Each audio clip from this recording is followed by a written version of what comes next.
Would like to welcome everybody to this meeting of the Pennsylvania Opioid Trust Dispute Resolution Committee. It has been duly advertised as a public meeting in accordance with the Sunshine Act and is open to all the members of the public as observers. Participation in the meeting is limited to Philadelphia County as a beneficiary under the trust order and its designated representatives, trustees of the Dispute Resolution Committee, and any additional trustee that would like to participate. The meeting is being recorded, and minutes from the meeting will be available on the trust website after they are approved.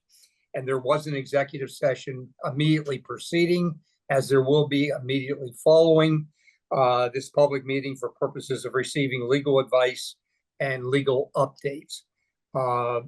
With that in mind, Bree, would you call the roll, please? Tamar Alexander. Good afternoon. Present. Commissioner Kevin Boozle. Present. Stuart Fisk. Present. Shay Madden. Present. Commissioner Robert Postal. Here. Senator Christine Tartaglione. Here. Chair Tom Van Kirk.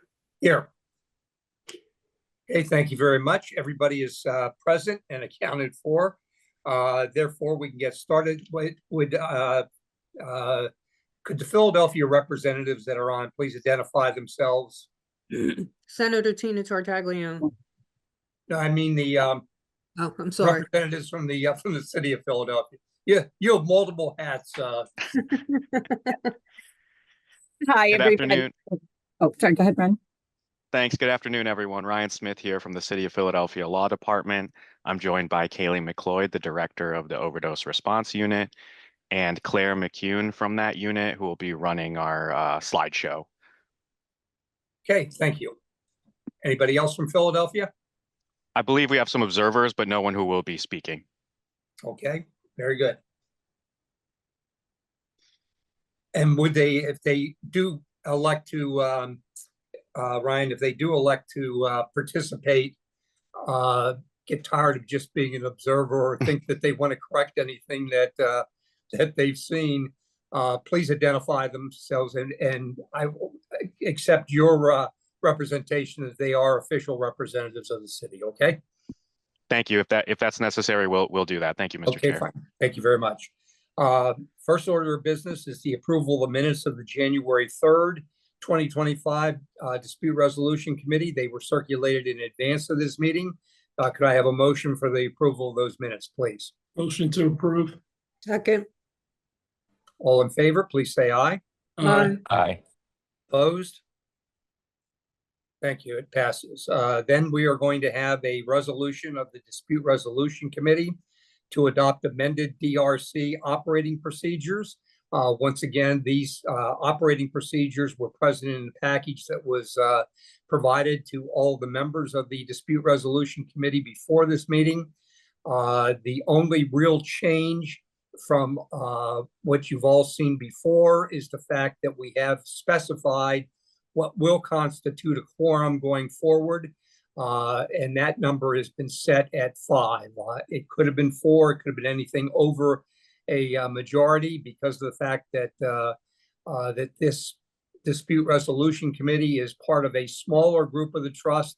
I thought it advisable to have at least 5 present as opposed to just the 4. So all of the resolutions were, including that amendment, are present in the package. Could I have a resolution of the Dispute Resolution Committee to adopt the operating procedures? So moved, Kevin Boozle. Second, Postal. Okay, all in favor, please say aye. Aye. Opposed? That resolution passes. Okay, then we'll move on to the primary purpose of the meeting, which we're going to devote an hour or so. As I said, we will have an executive session following Philadelphia's appeal to discuss any legal questions. Then we'll get back on the phone and announce the decision. So with that, the floor is yours, Philadelphia, and Ryan, I assume you're taking the lead. Yes, I'll be happy to kick us off. Thank you, Mr. Chair. We appreciate the opportunity to provide this information to the Dispute Resolution Committee, and we'll get right into it. We're hopeful along the lines of when the full trust requested additional information on certain programs from Philadelphia, we provided a chart that lines up the program descriptions with the basis under Exhibit E and any supporting studies or evidence that we have. We'd like to proceed that way today, and we're hopeful that we won't need the full hour, but certainly that we're here to answer questions and happy to engage in that discussion. Understanding sort of the procedural history here of when this group of programs was initially before the trust, we're going to start off with addressing the administrative fees and the role of the Scattergood Foundation in assisting Philadelphia in administering these funds, and then we'll move into the specific programs that are at issue. So with that, I'll hand it over to Kaylee.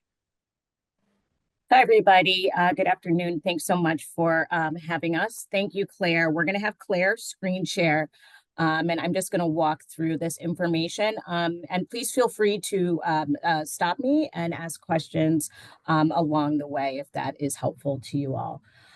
So I'm just going to start at this top row right here. And this row, which is number 2, represents underspend or rollover funds.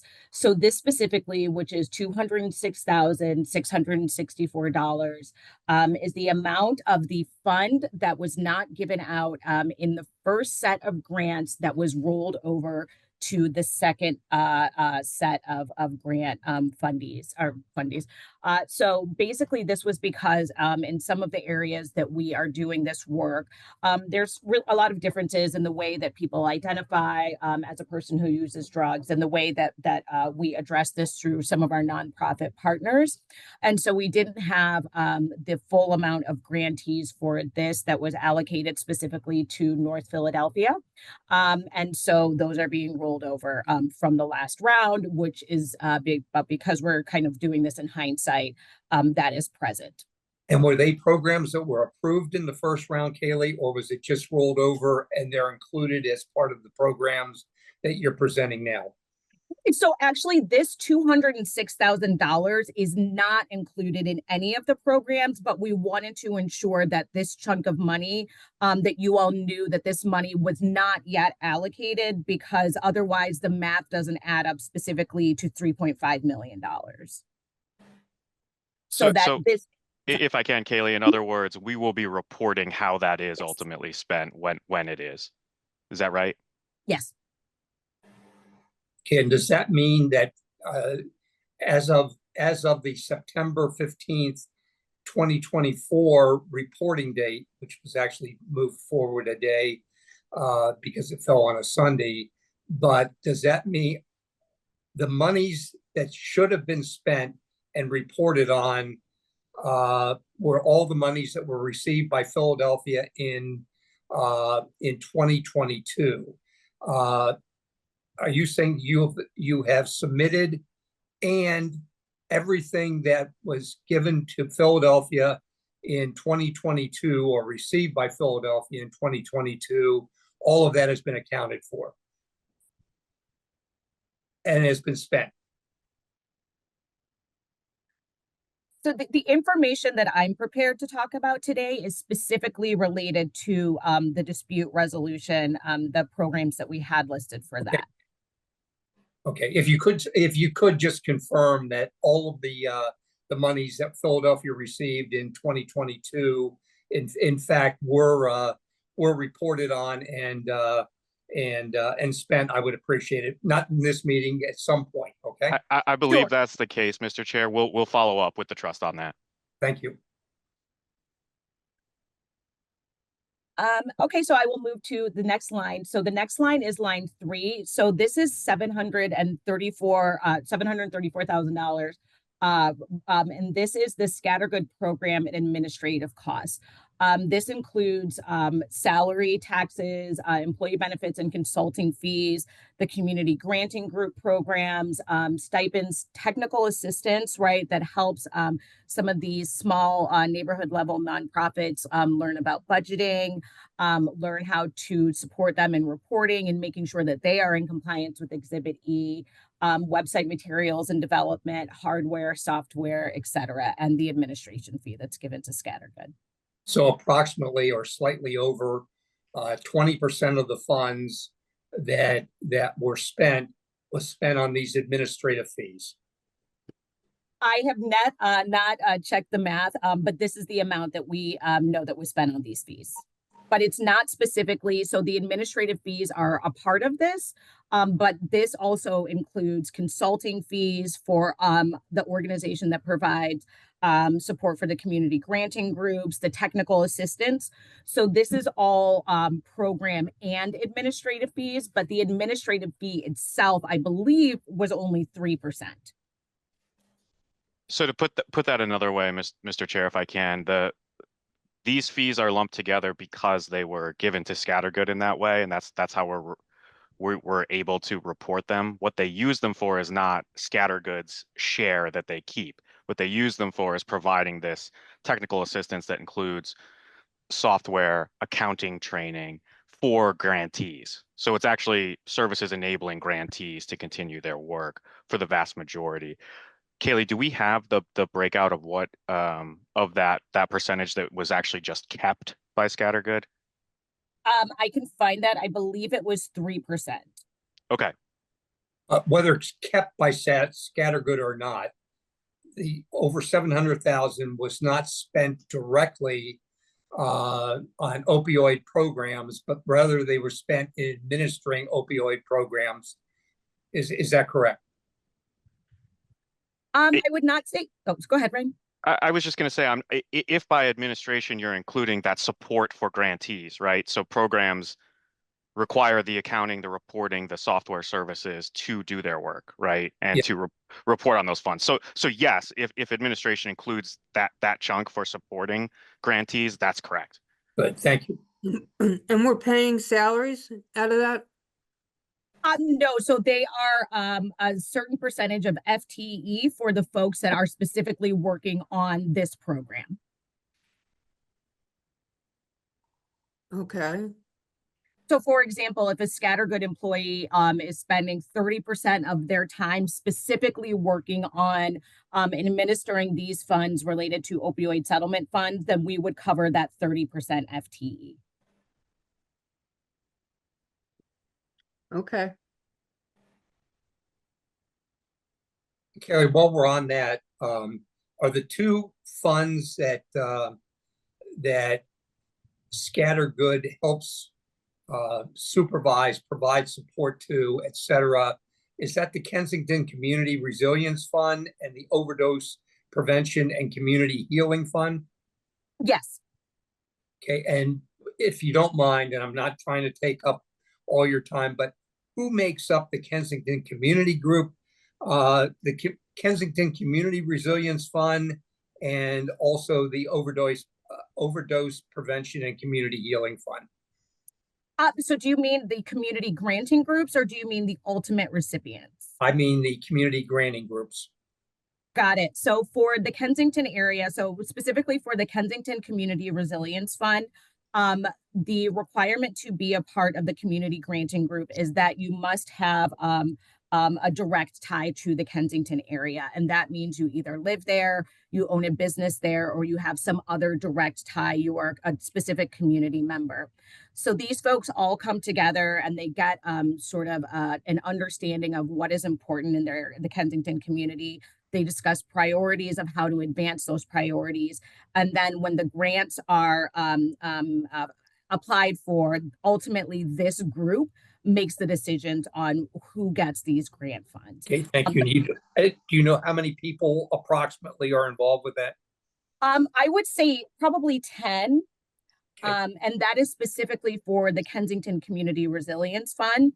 And then for the Overdose Prevention and Community Healing Fund, there is a citywide community granting group There is a Kensington specific community granting group, and there is a North Philadelphia specific community granting group. And again, we need to make sure that the folks that are involved in making these decisions, the folks that are on the granting groups, are people that work in the community, that live in the community, or have some other direct tie to the community, because we believe that it's really important that the folks that live in the community or have a direct tie are making decisions around what is important for their community. And are they paid, are the members of each group, the 10 or so that are connected with the Kensington Community Resilience Fund, and the number that are associated with the Overdose Prevention and Community Healing Fund, are they paid a stipend for their services? Yes, they are paid a stipend for the upwards of about 40 hours that they dedicate to this program. And that's around learning around what their community is experiencing, sharing that with the other group members, and then really the act of going through each application line by line. Okay, and do you know how much that stipend is that each individual might be paid? I believe the stipend is approximately $300. And I will be able to get back with you and provide that specific number. Thank you. Sure. Any additional questions on that?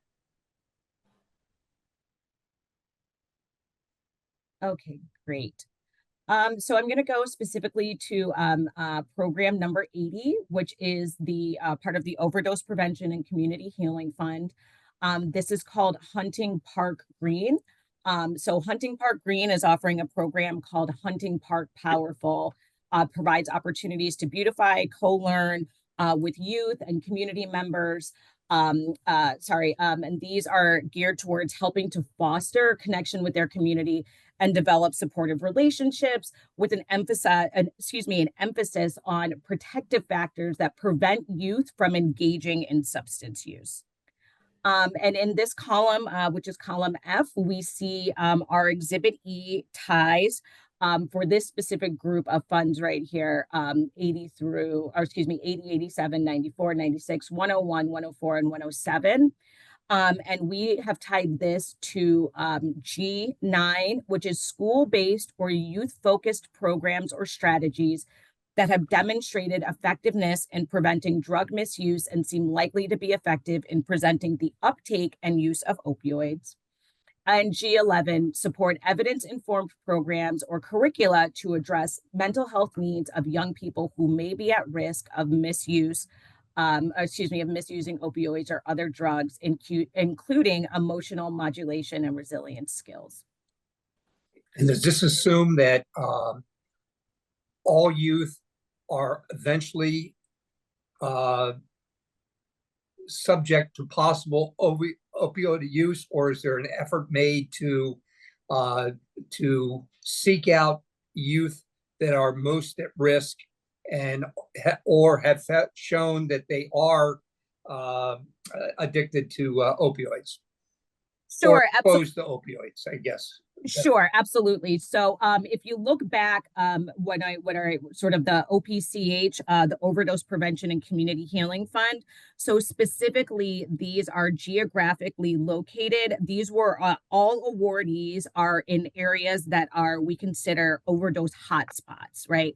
So these are areas where overdose risk has risen incredibly high, and also overdose numbers in those areas have risen. So specifically, these geographic locations are targeted to youth that are exposed to some of that very traumatic effects of the narcotics trade, and also experience this in their daily lives. And that was specifically the reason that we had these targeted to specific geographic areas. Thank you. Sure. And then our evidence that we grouped together here is that these are PYD, which are programs that provide prevention through positive youth development for at-risk youth. And I can walk through that definition as well. But we know that engagement in PYD and positive asset building supports youth resiliency and is an evidence-based approach to decreasing risk for opioid misuse. And over here in this last column, we have our specific citations, and I can click through those. But I can also leave you all to do that, if that's helpful. Okay, anybody have any questions or preferences to whether you want Kaylee to get into that? Rob? No, I don't think that would be necessary Thank you. for me, anyway. Okay. I trust that these are legitimate and credible. Yes, absolutely. And then just to read through some of the other programs, program number 87, again, which is Overdose Prevention and Community Healing Fund. So this is EARTHS. This is a school-based program that engages students, families, and community members to provide healthy and positive programming for at-risk youth. Participants are provided with specific training on substance use disorder, sort of how it develops in some of these younger population, opioid use disorder specifically, and overdose prevention. Same thing for the Bicycle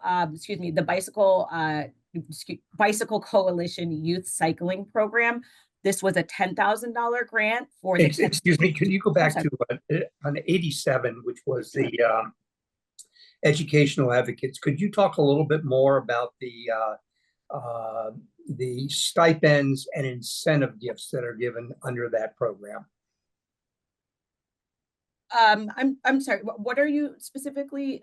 I was talking about program number 87, and when it talks about the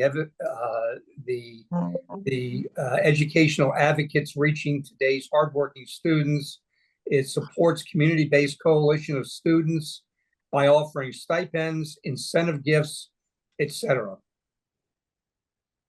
Yeah, so these are stipends for the youth that attend to incentivize them to continue to attending this.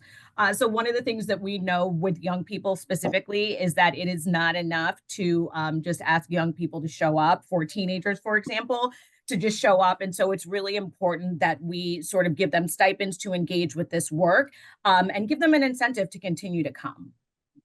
This is something that we kind of see widely across a lot of these youth development programs, or specifically when we're talking about programs that are for teenagers or even middle schoolers. Okay, thank you. Sure. And any questions about any of these? The Bicycle Coalition, Education Plus, this is a $10,000 grant through the Kensington Community Resilience Fund. This partners with Kensington Elementary School to provide behavioral health screenings and youth, specifically for youth at that school. Next, we have Philly Bridge and John, which is PB&J, and this engages at-risk youth in the Kensington area with cooking. It's a really great program. And again, want to just invite you guys to all come to visit all these programs because they're fantastic around cooking, food preparation, and that really helps mitigate the risk of engaging in risky behaviors. Then we have Students Run Philly Style and Musicopia as well.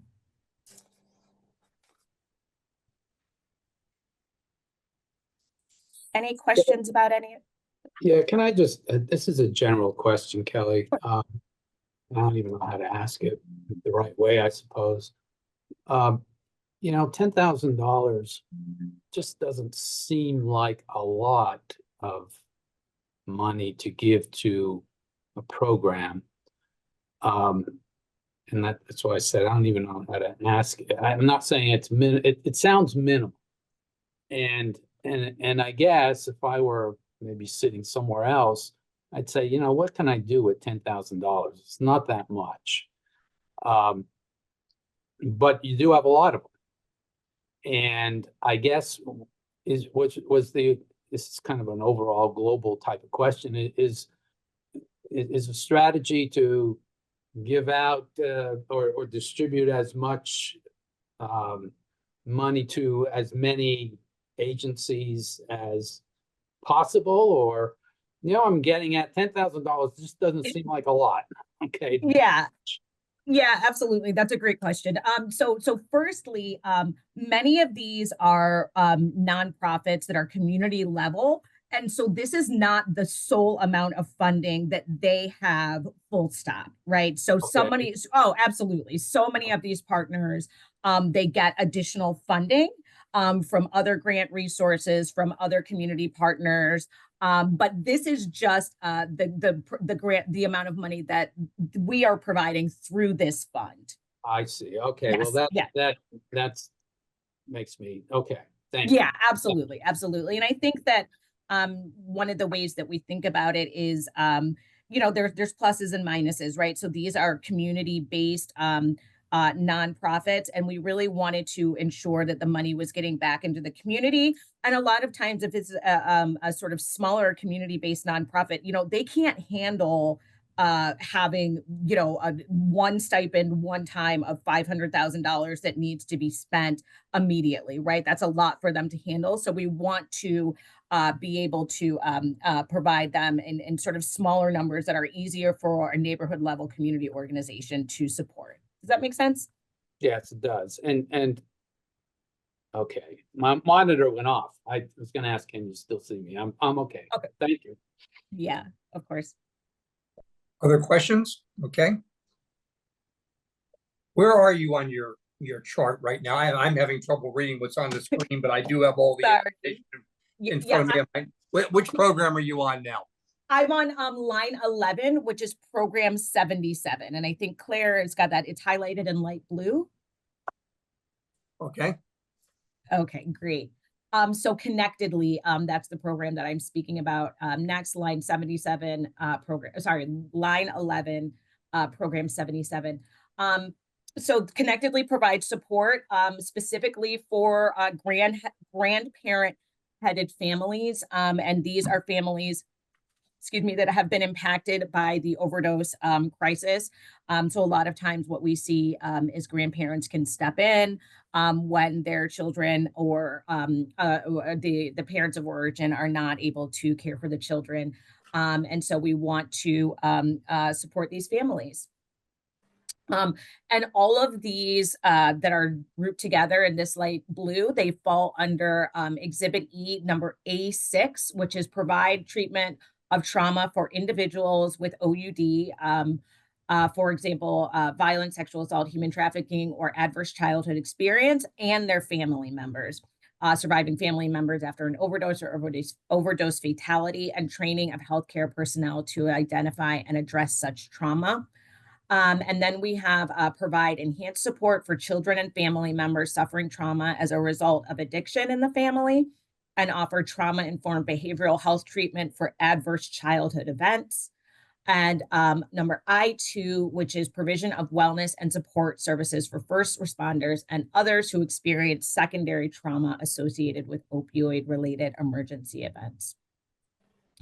Over here in column G, we just have our evidence-based that includes trauma-informed programming, including but not limited to arts programs, community building, group therapy, are evidence-based approaches to decreasing an individual's chances of engaging in opioid and substance use and other related activities. And then we have our citations over here in column H as well. So some of our additional programs over this, now I'm on line 12, program 90, Team Inc., which came from the Overdose Prevention and Community Healing Funding. Team Inc. leads the Family Matters program, which promotes healing for individuals, families, and communities by addressing the intergenerational trauma and leading families to a healthier space. And so this program includes predictors of opioid use disorder and overdose. Beyond the Bars programs and engages with youth at risk of developing OUD and any co-occurring SUD and mental health issues. And these are youth that have been impacted by trauma and violence. Funds provide musical programming for the children in crisis, fostering a constructive and healing outlet, what has been shown to reduce the risk of developing an opioid use disorder. Then we have line 14, which is program 95 of the Kensington Community. Okay, could I go back just so I can deal with these in the numbers of the program? Good. Have you dealt with number 92, South Philly Punks with Lunch? Not Are- yet.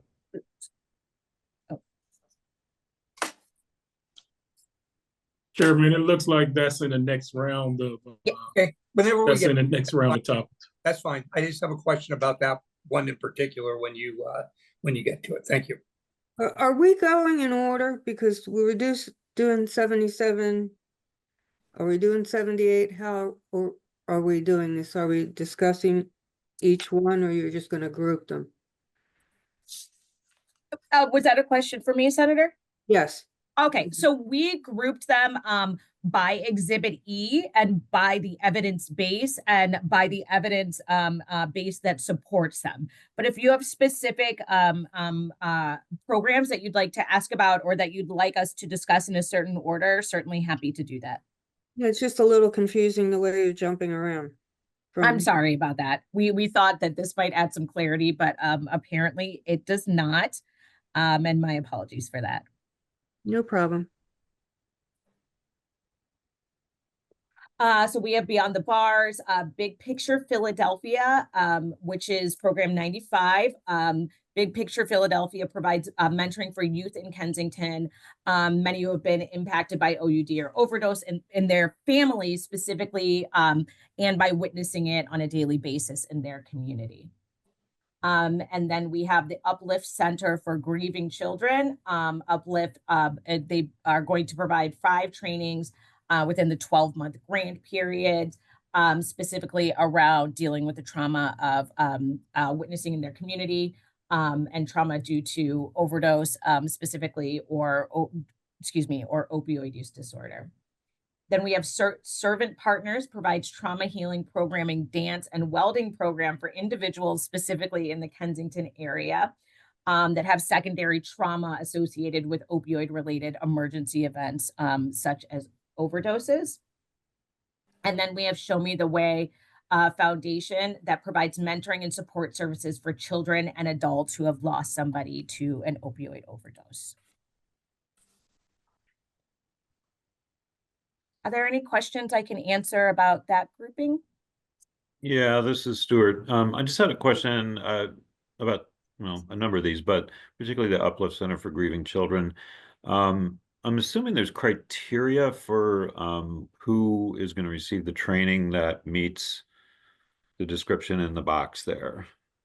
Oh yeah, absolutely, absolutely. I think this program specifically is for grieving support for children and families. So it is not, I think in terms of protecting people's privacy and allowing them to be able to share openly. Some of these are more general to at risk, and some of them are more specific to, if you are a grandparent of somebody, if you are a grandparent that is supporting a child specifically that has lost a parent, or a parent is otherwise overdose or substance use, specifically opioid use involved. Okay, Does that thank you. answer that question for you? Yeah, it does. Thank you. I Okay. appreciate it. Yeah.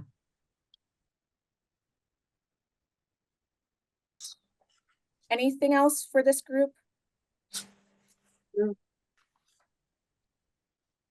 So for I'm on line 18 now for program 98, Mr. Chair, and this is South Philly Punks with Lunch for $100,000 of the Overdose Prevention and Community Healing Fund. Kaylee, sorry, that's 92, right? Just so we're all Oh, clear. yeah, sorry, apologies. Yep. So this is, go ahead. Go ahead, please. Oh, so I was going to say this is a program that provides harm reduction materials and works to prevent fatal overdoses in specifically the South Philly area. Okay, Kaylee, now my question. Is there a reason, particularly if you're paying $750,000 to Scattergood to presumably present information and oversee programs and make sure that we can make the right decisions? At least the way I read one of these was that it just provided for the Punks for Lunch.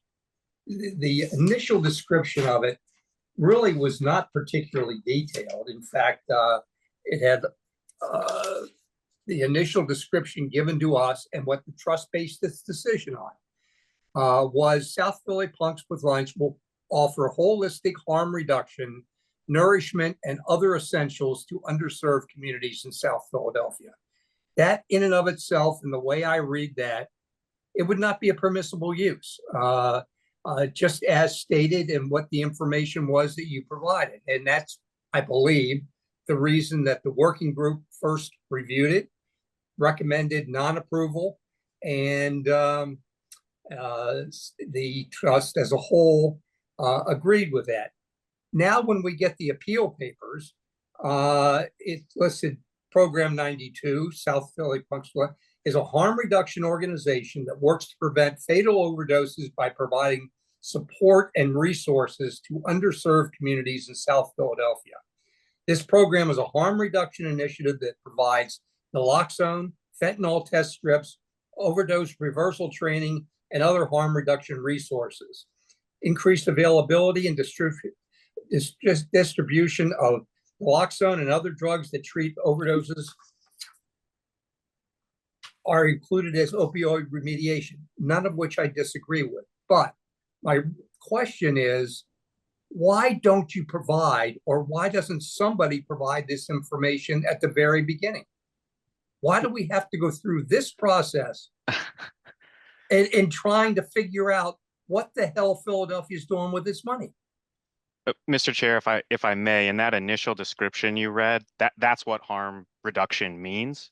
Having gone through this cycle a couple of times with the trust and the dispute resolution committee, which we appreciate the opportunity to provide this additional specificity, we are continually revamping our reporting to provide that information up front. So loud and clear from you, Mr. Chair, on that. But that is what we were referring to in the harm reduction. We decided in this description to spell out exactly what they're doing with those funds, and that's how we ended up at this description.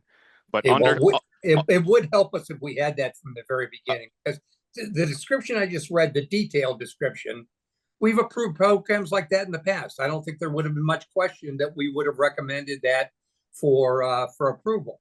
But the initial description, as I just said it, Tom, and wouldn't for me in the future. yeah, Tom, understood, Mr. Chair. Sorry, Commissioner Postal. No, Tom, I'm about ready to jump through this monitor and grab you, because that's exactly the what I wanted to say. In fact, pages 124, I guess Kaylee is the author of this, 124 to, I don't know, 130 some, 38 maybe toward the end, is very, very revealing. And this is one example that, and I've read that exactly the same way you did.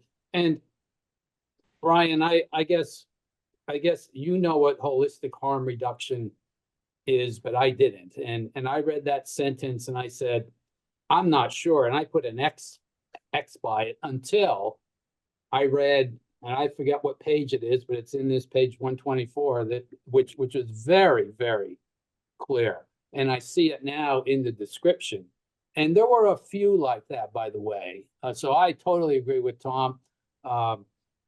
Some of these maybe, if you assume the I guess naivete or the uneducated way of sometimes reading this, but I really compliment, again, if it's Kelly was the author, this page 124 to 138 or something, because this was very, very revealing to me. But I get Tom's point. I know it exactly. I appreciate that point, Commissioner. That is what we're trying to do in the initial reports going forward, that to have that level of specificity that assists you. Believe it or not, we do want to make your job reviewing these easier rather than harder, as that's better for everybody. And we hope that we're doing that going forward. So loud and clear. Thank you. I'll use back. Thank you. Didn't mean to interrupt everything. Okay, sorry, I'm finished with what I had to say about program number 93. I believe Commissioner Fisk has a hand raised. Yeah, not a commissioner, but Okay. Stuart's good. Sorry, trustee, excuse me. Yes, trustee, that's fine. I like that. So as somebody who's really very quite new to this group, but have worked in harm reduction intimately and deeply for 30 years, I would have to agree. That description that was originally sent would, in fact, I just recently read it, and I was just like, I can't make a decision based on that. So I don't think it has to do necessarily with naivete. So I appreciate the conversation. This is really helpful to me to kind of like, one, see this and also acknowledge that this information was not available to trustees up front. And yeah, so I think we can move forward. I just wanted to add that. Thank you. Yeah, absolutely. We appreciate this. And like we've all said, I think this is we are learning as we go. And hopefully our next report will be more clear and more clear after that. And again, happy to provide any additional information that we can for you. So I am on line 19, which is program number 97 of the, and this is the Kensington Community Resilience Fund, $10,000 for Friends of Harrogate Park. And this is a park that is in the Kensington neighborhood. They deal with quite a lot of issues related to their narcotics trade, and also do some really fantastic programming from the community, for the community, specifically supporting youth and supporting families, and making sure that the park is a safe place for folks to be. Hope Partnership for Education. It's a middle school in Kensington that engages and supports students from adolescence to adulthood. This is specifically for children in the Kensington area, and these are using research-based strategies to support students and alumni. Iglesia uses settlement funds to expand existing programs and facilities, which will be used for youth and individuals impacted by violent substance use and overdose. Again, and this is specifically in the Kensington area as well. And remember, all of these grants that are Kensington Community Resilience Foundation, funds, these are all based in the Kensington area. So within that footprint where there is very intense narcotics trade and open air drug market. And these have been chosen by residents, business owners, and community members specifically from that area as well. Can I ask a question on the Iglesia? Is that the way to pronounce it? Yes. Yeah.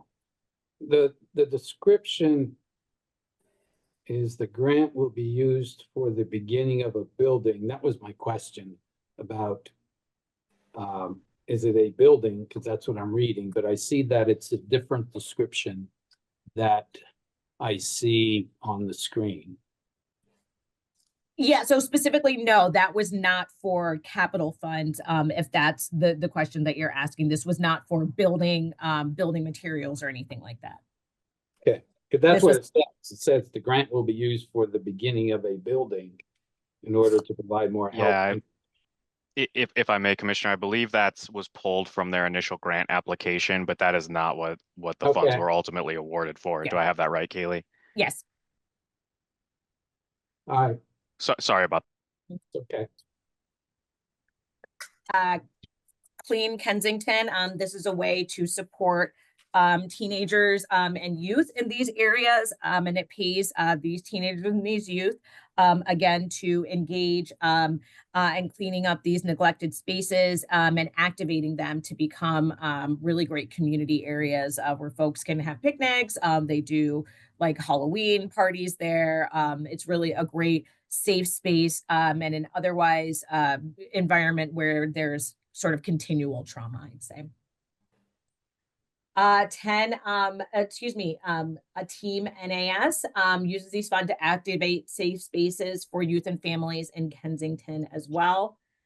Trash Academy, again, uses these funds to develop safe spaces. And we have our evidence. So these programs that can be conceptualized as community level prevention efforts are focused on strengthening the community and increasing its capacity to support residents. Research suggests that a strong community can prevent substance misuse, SUD, and OUD by protecting its members from experiencing forms of trauma. Residing in a strong, connected community is also essential for individuals with SUD post-treatment and while in recovery. Lastly, evidence shows that youth who lives in a neighborhood with low collective efficacy, are at greater risk of developing SUD and OUD. In addition to the specific programming, all participants are provided guidance related to the harms of illicit substance use, as well as resources related to overdose prevention and substance use treatment. And in column H, we have our citations.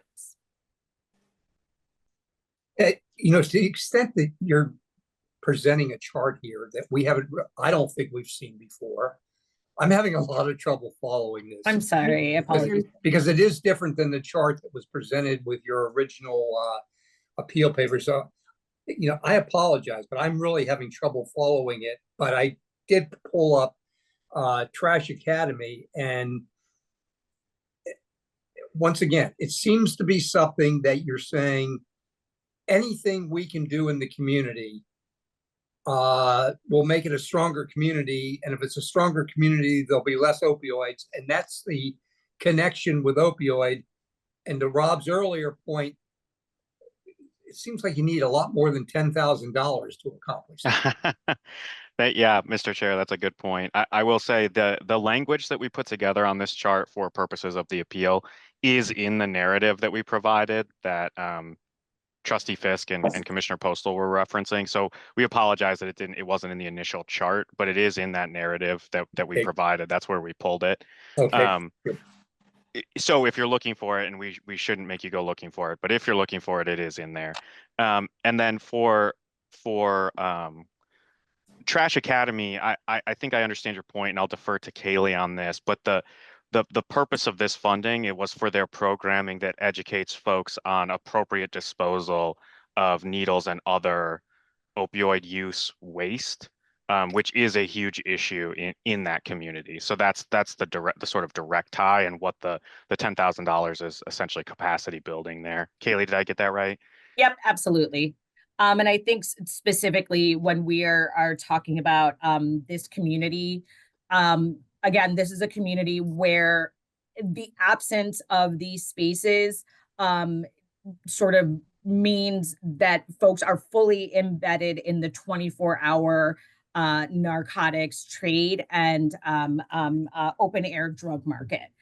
So these safe spaces are absolutely necessary to really have a physical border and a physical barrier between the individuals and community members and the trauma of living specifically in that area.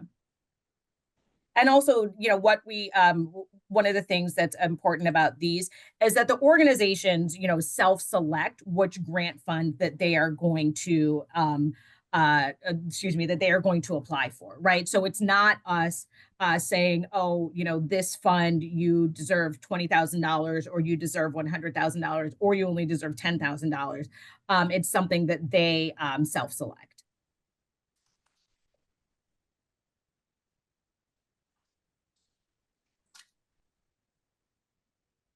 And then lastly, our last few line 25 on this, which is program 78 of the Overdose Prevention and Community Healing Fund, is face-to-face.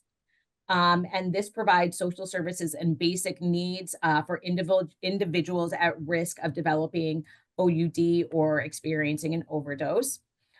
Face-to-face, as well as providing support for families who have experienced loss due to an overdose.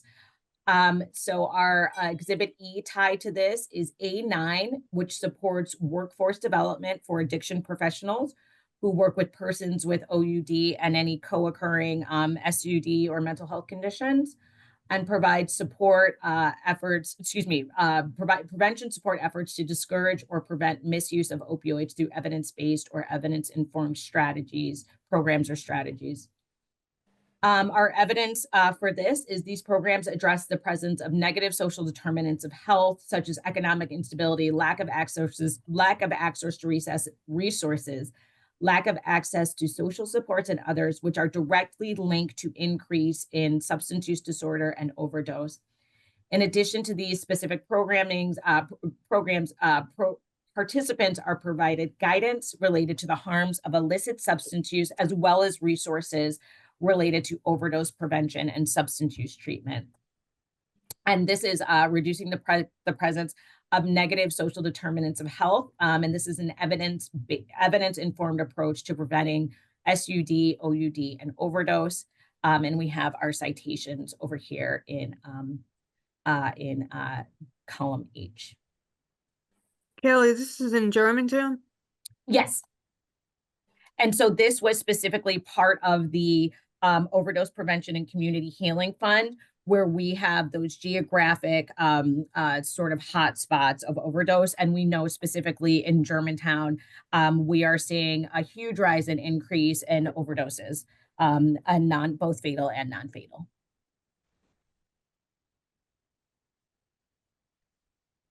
And then our last two programs, 103 and 114 with the Kensington Community Resilience Fund.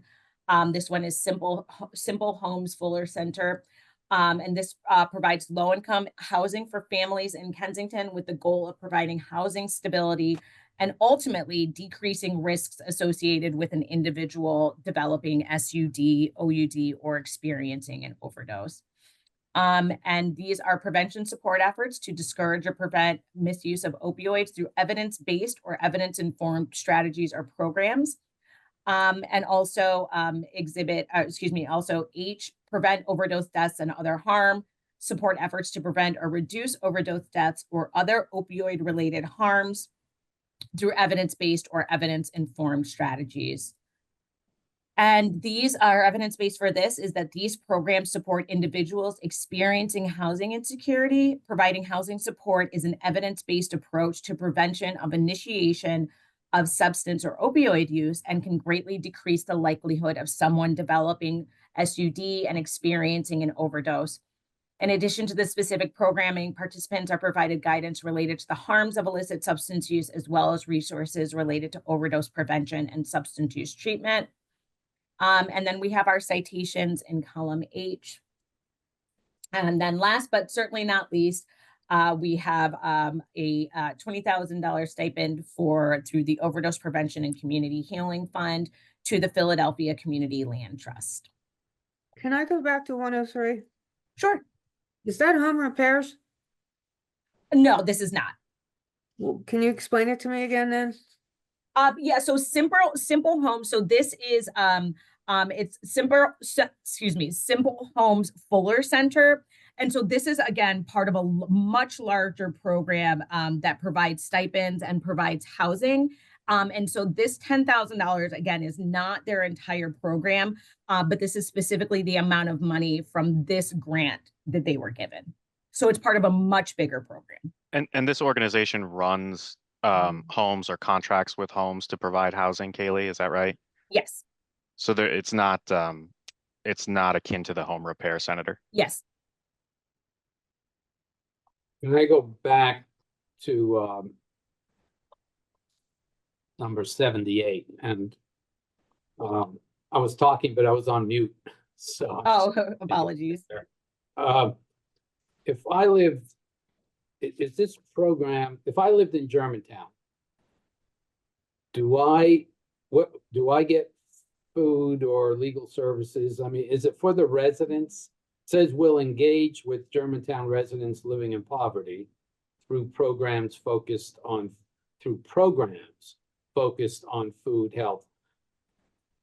Is the resident getting anything directly, or is it assistance on how to get things? You know what I mean?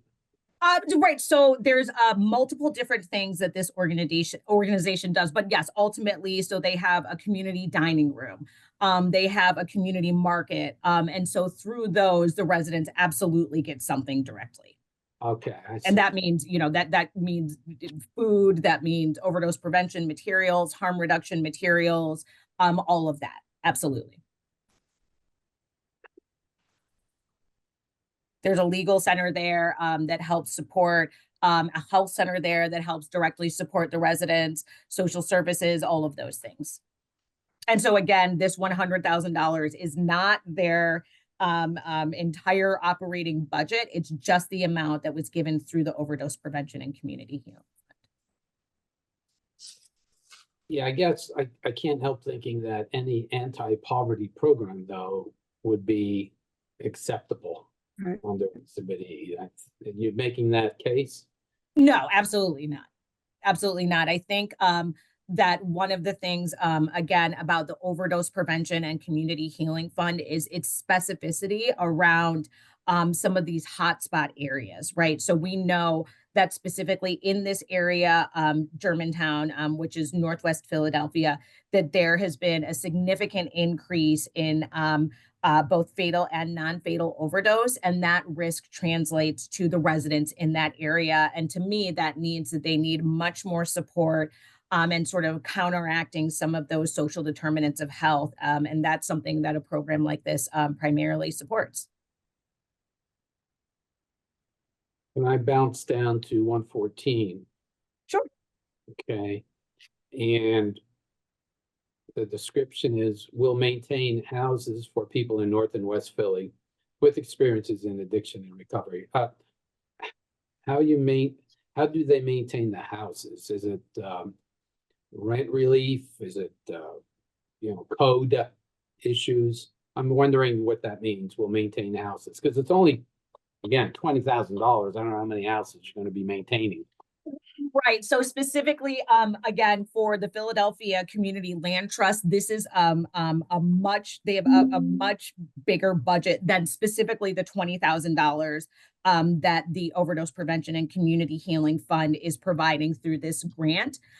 So this specific grant, the $20,000 stipend, is specifically a capacity building grant. So this helps the Community Land Trust to provide these services specifically to Philadelphia residents that might be dealing with substance use disorder or overdose risk, but it is not at all their entire budget. And so we wanted to make really sure that with this $20,000 stipend, that this is going directly to folks that are experiencing substance use disorder or relapse or coming from treatment.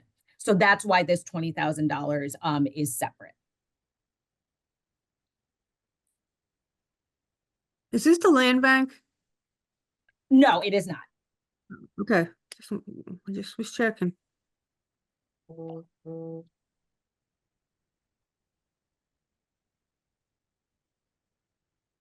I know that we are just about at time.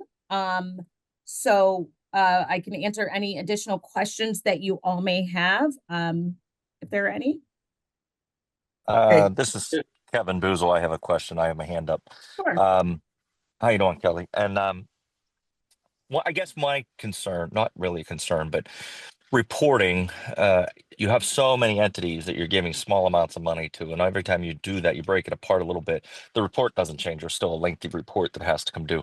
How are you getting efficacy data from each one of these small programs? Because you're a piece of their program is what I'm hearing Yes. you say, Mhm. right? So how are you getting specific detailed data? Because it would be nice to see, I'll be honest with you, it'd be nice to see overarching data, but that's not truly the case because it's not you're not paying for the whole thing. So I guess you're a piece of that. What are you getting for your money? Like, and have you seen, or maybe I'll give you an opportunity, maybe on our way to closing this out. What are some of the things that you've seen or witnessed by these programs, and give us some examples? But I think that the reporting piece is my question. How do you get that small piece out of a big project? Sure, thanks. So Claire, you can stop sharing now. Thank you for that. So that's one of the reasons that the tie back to Scattergood is so helpful and so important for us. Is because this Scattergood works directly with these organizations to report specifically on these pieces of their programs, because we know that it's really important that we understand the full impact that this has sort of on some of these communities that are very, very that are sort of struggling specifically with overdose in these hotspots. But we also know that, for example, prevention is something that is notoriously hard to measure, right? Like we're never going to have a one-to-one around we engaged in this.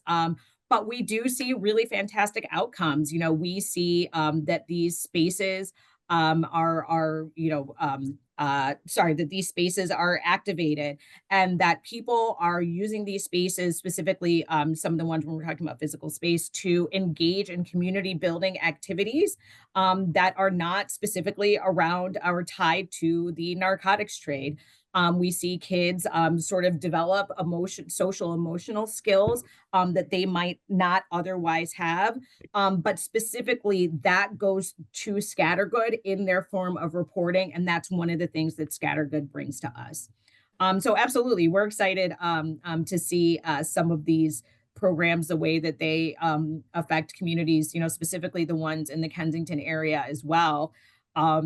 You know, seeing young people engaged in cooking together and advocacy, as opposed to the alternative of what they could be doing, which is very evident from the sort of opportunities otherwise presented outside.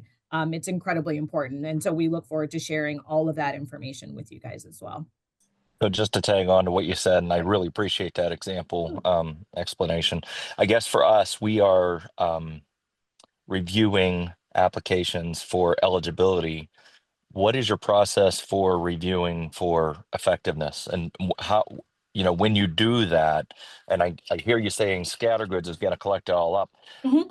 but what is, I heard you talk about different groups of people that are Mhm. involved in these decision-making efforts. I guess, what does that look like a year from now, and how do you reevaluate? Right. So there's a couple things, right? So number one, we are working on an evaluation specifically related to this fund and what that looks like. But again, I think that one of the things that's hard about this is long haul work, obviously, right? This is long haul work, improving people's lives. Some of this work takes years and generations and is built up of smaller pieces, right? So every piece matters. Every piece is a brick. And so I'm not sure that there's ever going to be a direct tie to be able to say this $10,000 Right. prevented, you know, Ryan Smith from engaging in opioid use at this specific time. But it's more about building blocks and making sure that each one of those blocks is evidence-based. And so the home that you're building out of those bricks, if that makes sense, Mhm. ends up being an evidence-based home. Sorry, that was a little bit unclear. No, it's good. It's good because I think that sometimes we expect, at least when we look at these, okay, what's the outcome going to be? And I guess each one, and you said it specifically, alone, it may not have a specific outcome. Yeah. Together, there will be a built outcome that you Yes. can point to all the programs as being a participant. That's what Yes. I got from your Yeah. conversation. Okay, And that's thank one you. of the reasons why we wanted all of these, why it's so important to have them geographically in the same area, right? Because one intervention, again, one $10,000 intervention is going to be a drop in the bucket.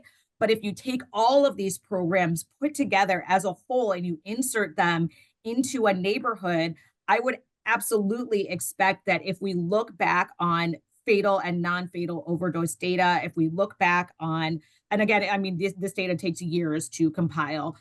So if you look back on sort of saturation of overdose prevention materials in that community, I absolutely would expect to see a decrease in both the fatal and non-fatal overdose numbers in those communities, partly as a result of this programming.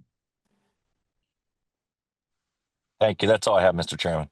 Okay, Right. thank you. And I would point out that the efficiency of the program, the efficacy, or whether or not it works really is not within the preview. It's whether it's aimed at something it's allowed to under Exhibit E. But I know you're just questioning how we're going to ultimately figure out whether or not they work, Kevin. And You're right. I Okay. still care about the outcome. Yeah. no, and I think you should. I think it's very important. But the purpose of this group is really to determine whether it's being spent on the things it should be. Okay, other questions? I have one regarding program number 104, Students Run Philly Style. And in the detailed explanation you give of that, Kaylee, you're talking about the program will utilize their curricula to address mental health needs of young people who may be at risk of misusing opioids. How do you determine who may be at risk of misusing opioids? Or Yeah, so Students Run Philly Style is a Philadelphia-wide organization, right? It's a much larger organization. And specifically, this $10,000 from the Kensington Community Resilience Fund is specifically been identified for kids in the Kensington, students in the Kensington area. And remember, because of sort of the geographic difference in what we know about trauma, and specifically around the open air drug market, and sort of the risk of overdose that elevates because specifically of this and because of this environmental trauma. The Kensington group, right, the community members that were on the board that decided who should get these grants, that's something that they specifically wanted brought into their community to support some of those young people. Okay. Other questions?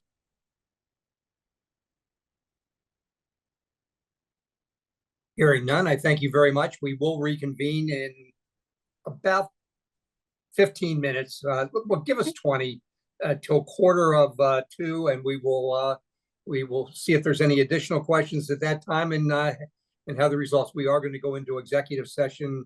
We certainly have some legal questions regarding the whole use of scattergood, how it's been reported, is it a separate program, et cetera, all of which we have to address with counsel. Okay.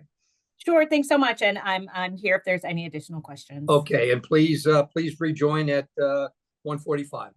Will do. Thanks so much, sir. Thank you. Anybody feel the need to take the roll? I have it right here in front of me, so I don't think there's a need to take the take roll. It does show that as participants, everyone that was on to begin with, which was all of the members of the Opioid Trust Committee. Can I confirm that the Philadelphia representatives are on? Ryan, Kaylee? Hi, Mr. Chair. I'm filling in for Ryan. I'm Lydia First. I work with Ryan in the City of Philadelphia Law Department. Okay. So I'm here representing the city. Thank you. Okay, thank you. Kylie, are you on? Yep, I'm here, sir. And anybody else from Philadelphia? Claire McEwen, who was sharing the screen before. Thank you. Okay, great. Claire, thank you very much. Okay, we're ready to proceed with the public meeting. We did have several questions we wanted to ask of council. And so I will give anybody the opportunity to, any member of the board, the opportunity to make any comments that you would like to concerning these programs. Additionally, if Philadelphia would like to add anything further, the one thing I would say, and I do not have a vote when it comes down to voting purposes, but I'd like to make clear, unless there's a disagreement from another member of the committee, that we are not in any way dealing with any payment that goes to Scattergood itself, regardless of what the expense is, other than to the extent that they made a grant.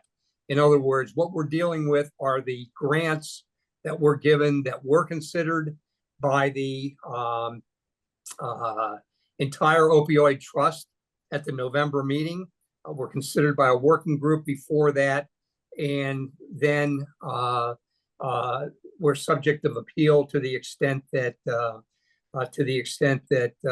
it was deemed as being not in compliance. So we're not in any way dealing with Scattergood.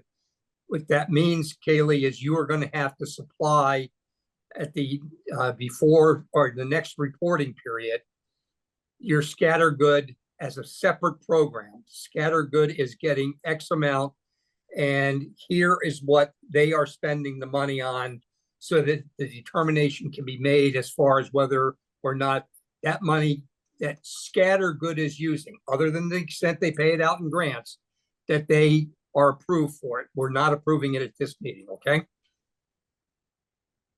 Yep, absolutely. And I guess possibly if I could reach out to the lawyers so that we can figure out, because the amount will then be different in March than it was specifically in September because of that 6-month lag.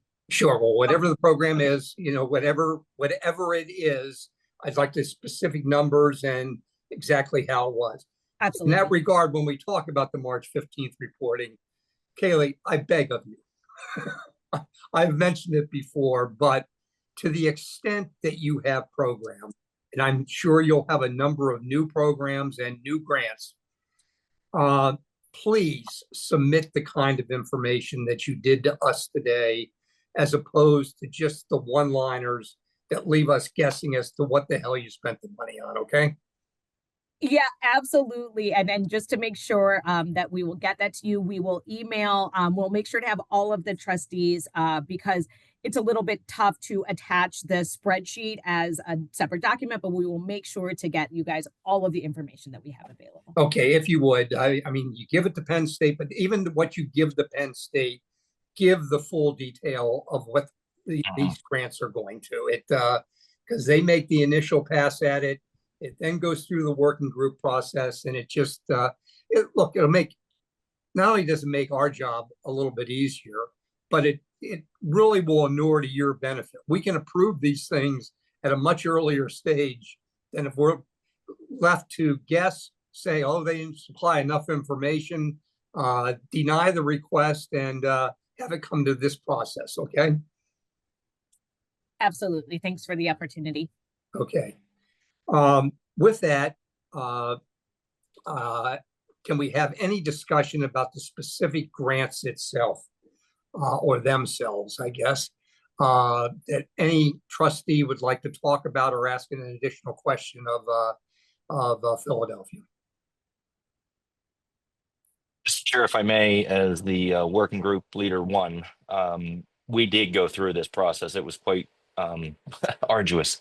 And the fact that we really look at this, and we had a discussion about, is it an acceptable expense under Exhibit E? That's our role, and then what the outcomes are is a separate role. And I totally understand that, but it's hard to approve when you don't really get a grasp of what's going to happen. And I know this has been beat in, but I'm just re-emphasizing what Tom had said. Our group really spent, I'm going to say we spent a full 4 hours reviewing your programs. So we were digging in and we tried to ask the right questions and get the right answers back, and it just didn't seem to get there. So, and I will, in full disclosure, say I met Kelly at OSLN, which is a NACO program, Opioid Solutions Leadership Network, with 15 states, and she very much impressed me, and I could tell her passion was there. I know that she's trying to do the right thing, but communicating it was obviously the struggle at this point, and hopefully not in the future. But with all these programs, I think one of the concerns that I would have, and I understand that it is an allowable use, but I would reconsider myself doing the this is a personal matter for me. I think it's a stipend issue, mostly for the community leadership. Unless you have a significant reason why it would be a barrier for someone to participate. I think that's something that I just wanted to let you know, that I think that, look, I understand we're all good-hearted people, and yeah, everyone likes to get a little something. I'd rather buy them a lunch than pay somebody to do this type of work. That's my personal overview of how those groups are broken out, but obviously it's still within the agreement that you're allowed. So just wanted to share that piece, that I think that's a little bit hard for me. I only because I've had so many conversations with families that have, obviously you have as well, that have lost, and I think where this money really came from, and it's it's hard for a lot of those families to see that when they're reporting on this and what's happening with that money. So I know you do, keep it respectfully in mind when those are being approved. So that's all I have, Tom. Thank you. Thank you. Other comments? And Kaylee, I did want to make clear, when I talk about submitting the information, it isn't resubmitting the information you've already submitted to us for this appeal. What I'm talking about is in the general reporting, when you report on March 15th for new programs, et cetera, that is where I'd like to see the additional information, the kind of information you provided in this appeal, that you provide that to Penn State and to all the working groups, okay? Yep, noted, sir. Thank you. Okay, thank you. Other comments?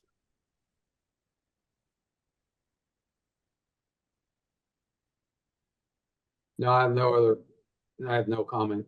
Question about any particular program? No, I have no comment. Okay, if it is okay with the members of the committee, we could go through and I could bore everybody with my recitation of what the resolution is. And I could do it the 25 or so, 24 times, I guess, that I would have to do it in order to cover all the programs.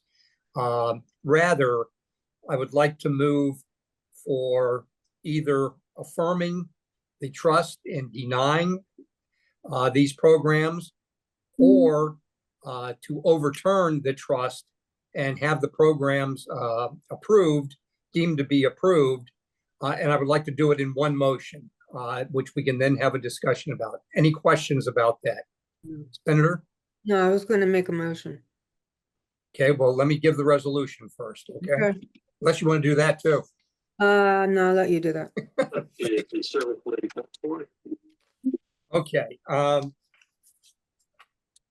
the resolution that I would like to ask for is resolved that the Dispute Resolution Committee of the Trust hereby affirms the decision of the Board of Trustees that the following programs are not compliant with Exhibit E. A yes vote maintains the current denial, whereas a no vote reverses the decision and amounts to an approval of the program. Okay, so I know it's kind of counterintuitive, but that's the way the vote will be. So it will be that hereby affirms the decision of the Board of Trustees is not compliant, and it's the following programs.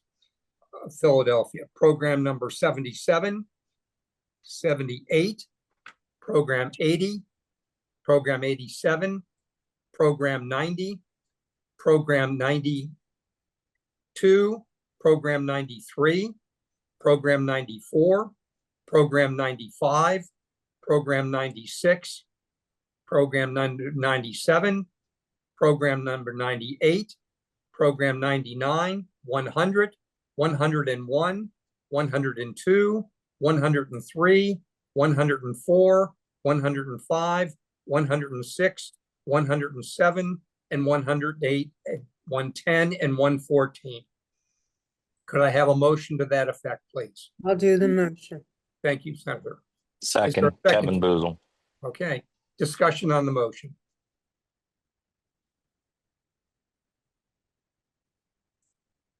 The only discussion I would like to have is to see if there's an agreement that if we elect to overturn the original decision and vote no, so that these programs are approved, that it be clear that, and I would like to make a part of the resolution, Senator, that to the extent that it is thereby approved, all those programs I read off, that to the extent additional grants are made, even if to the same group and for the same purpose, it has to be resubmitted.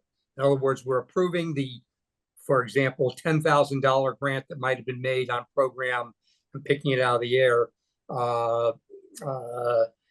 93, but to the extent that there's a further grant of 10,000, 20,000, or 100,000 for that exact same purpose, it has to be resubmitted so that the trust can consider the program in its entirety. So is the group in accordance with that, and that is part of the resolution? May I ask a question? Yes, sir. Just for clarity, if they have to resubmit, will they have to give it a different project number? Or is it 77A perhaps, or how, because I want to make it clear on how they have to submit it. Yeah, Probably a new number. I think it does have to be a new number, but it can reference the prior number that was approved. Kevin. Okay.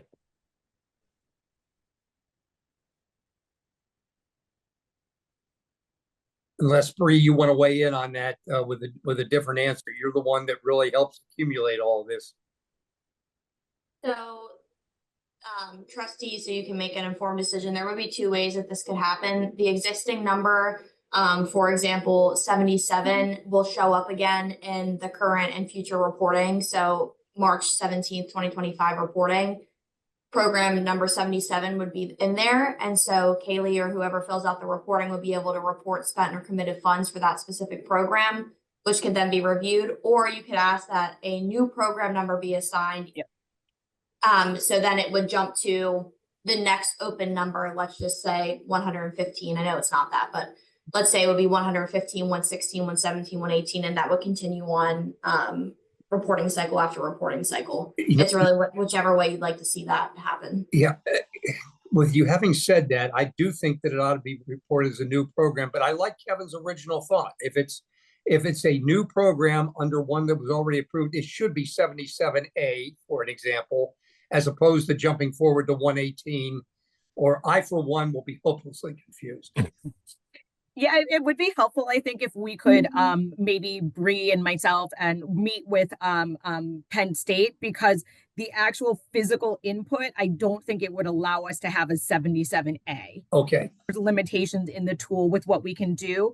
But we would certainly want to, so the way that the grants work is that for each new grant cycle, it's a full new grant cycle. So even if you've been funded before, you have to submit, so this would be, I think we could reference that it was previously funded as this number in an earlier grant cycle, but we consider each of these to be sort of separate grant cycles, if that makes sense. and the only thing I want to be clear, Kaylee, so that you understand it, is that in our approving this today, in this process, does not mean it's approved for future years, whereas some of the other programs that we've approved in the past for you and others, you can pretty well assume it's going to be going forward no matter what, okay? Sure, thank you, appreciate that context. Okay. So we have a motion and a second. Any further discussion on the motion? Okay, all in favor of approving the previous denial of the program and the current denial as it stands, please vote yes.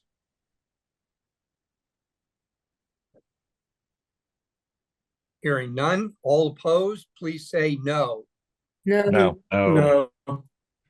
Once again, to be clear, the no means that we've reversed the decision by the trust and that the program is now compliant. Are there any abstentions? No.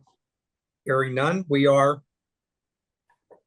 finished with the meeting. Anything else to come before this meeting? Thank you for your time and consideration. Well, thank you for what you put together for this particular meeting. We appreciate it. Yes, thank you. Thank you very much. Thank you.